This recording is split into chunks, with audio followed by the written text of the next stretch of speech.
پہلی قسط جاری کی تھی زرعی ترقیاتی بینک مظفر گڑھ میں جو کرپشن ہے اس پر، اور کتنے کی کرپشن تھی؟ 5,86,00,000 کی کرپشن تھی،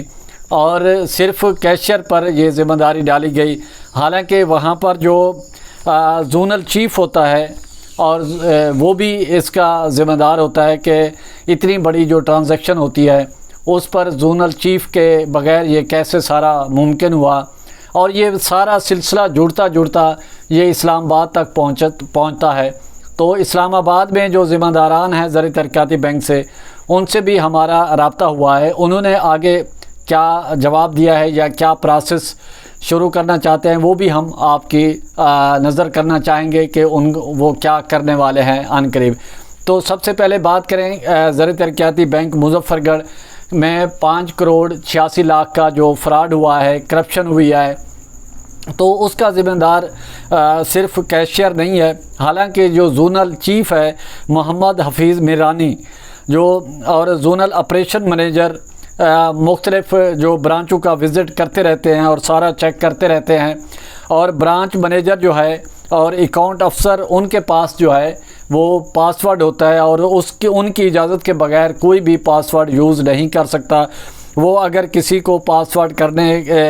استعمال کرنے کی اجازت دیتے ہیں یا ان کو بتاتے ہیں تو پھر جو کیشیئر ہے وہ اس پاسورڈ کو استعمال کر سکتا ہے، اور پھر بھی وہ ان کے علم میں ہوتا ہے کہ کتنی ٹرانزیکشن ہوئی ہے کتنی نہیں ہوئی ہے۔ جیسا کہ آپ کو معلوم ہے کہ یہ ٹرانزیکشن شام کو جب یہ بینک کا ٹائم ایک اختتام پذیر ہوتے دن کی جو سارے دن کی ٹرانزیکشن ہے، کتنی انکم یعنی کہ کتنے لوگوں نے پیسے کو جمع کرائے ہیں تو کتنے کچھ لے کے گئے ہیں، تو یہ سارا پھر وہ کیشیئر کے پاس یہ پھر ٹیلی بھی کرتے ہیں،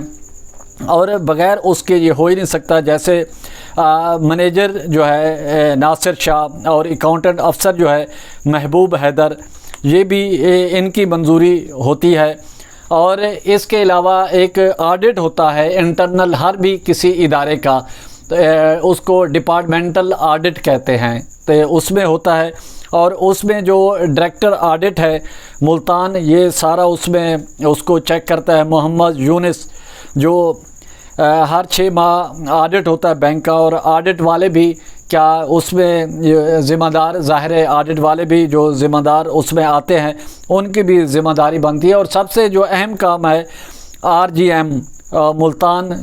جس کے پاس 5 سے 7 ڈویژن جو ہے وہ اس کے انڈر آتے ہیں، اور یہ جو ساری کارروائی ہے یہ کسی ایک دن میں نہیں ہوئی، اور اس کے ساتھ یہ ساری جو ٹرانزیکشن اور یا سلسلہ اس کا چیک اینڈ بیلنس یا اس میں IT کا جو شعبہ ہے اسلام آباد میں اس کے بھی علم میں ہوتا ہے کہ کس بینک میں کیا ٹرانزیکشن ہوئی ہے، کس مظفر گڑھ کے مثال ہے کس بینک کی یا کس زون کی کتنی پروگریس ہے، تو وہ سارا اس میں آتا ہے، اور سارے اس سسٹم میں ایک سسٹم کے تحت سارا جو کرپشن اور سارا اس میں آتا ہے۔ اور جو RGM ہے زاہد حسین، اس کے دور میں جو ہے رحیم یار خان بیلا 3 کروڑ روپے کی کرپشن کا الزام ہے، اور اسی طرح پاک پتن 1,85,00,000 روپے کی کرپشن کا الزام ہے انہی کے ہوتے ہوئے، اور پھر مظفر گڑھ میں 5,86,00,000 کی کرپشن کا الزام ہے۔ تو اس کے جو سارے کھرے ہیں وہ مظفر گڑھ سے شروع ہوتے ہیں، نیچے سے شروع ہوتے ہیں، اور اس کے جو اینڈ ہے وہ اسلام آباد میں ہی ہوتا ہے۔ اگر ذمہ داران اس کا تعین نہیں کریں گے تو اس کی روک تھام نہیں